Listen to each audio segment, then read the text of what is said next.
Pengacara Yosep tertawakan Mbak Rara hadir di olah TKP kasus pembunuhan Tuti dan Amalia dituding ada penyesatan. Kehadiran Rara Istiati Wulandari alias Mbak Rara dalam olah tempat kejadian perkara kasus pembunuhan Tuti dan Amalia jadi sorotan. Melansir Tribun Jatim, Mbak Rara mengaku datang ke lokasi olah TKP ulang tersebut atas inisiatifnya sendiri.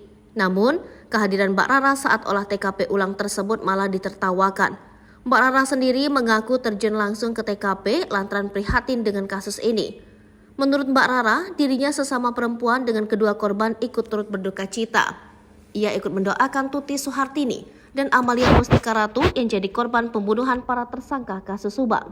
Selain itu, kehadirannya di TKP juga tak lain ingin menyaksikan jalannya proses olah TKP ulang kasus pembunuhan ibu dan anak. Berdasarkan penerawangan dirinya, Mbak Rara mengatakan bahwa golok tersebut sudah tidak ada di sekitar TKP, tapi golok tersebut di dalam air. Namun untuk membuktikan keberadaan golok itu sendiri, hanya pelaku yang tahu dan berharap semoga pelaku bisa menunjukkan lokasi keberadaan golok tersebut. Di sisi lain, kehadiran Mbak Rara si pawang hujan saat olah TKP kasus Subang menjadi bahan tertawaan pengacara Yosep Rohman Hidayat. Rohman Hidayat menegaskan, bila memang Mbak Rara menemukan barang bukti pembunuhan ibu dan anak di Subang, ia akan menolak karena tak bisa diuji lewat ilmu pengetahuan. Ia mengaku tak tahu maksud Mbak Rara menjadikan olah TKP kasus Subang sebagai panggung.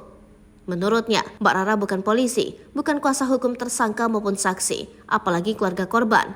Namun ia justru masuk area kasus Subang yang ada polis lain tanpa jelas juntrungannya. Rohman Hidayat langsung tertawa ketika diminta pendapat soal kehadiran Mbak Rara pawang hujan. Ia menduga Mbak Rara menjadi bagian dari polisi dalam mencari barang bukti golok yang dipakai saat pembunuhan ibu dan anak di Subang. Rohman Hidayat menyayangkan bila benar polisi memakai keahlian bisnis Mbak Rara untuk mencari barang bukti kasus Subang.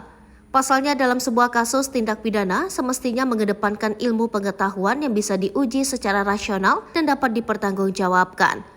Jika memang polisi menemukan barang bukti pembunuhan ibu dan anak di Subang berkat keahlian Mbak Rara, Rohman menegaskan ia akan sangat menolak.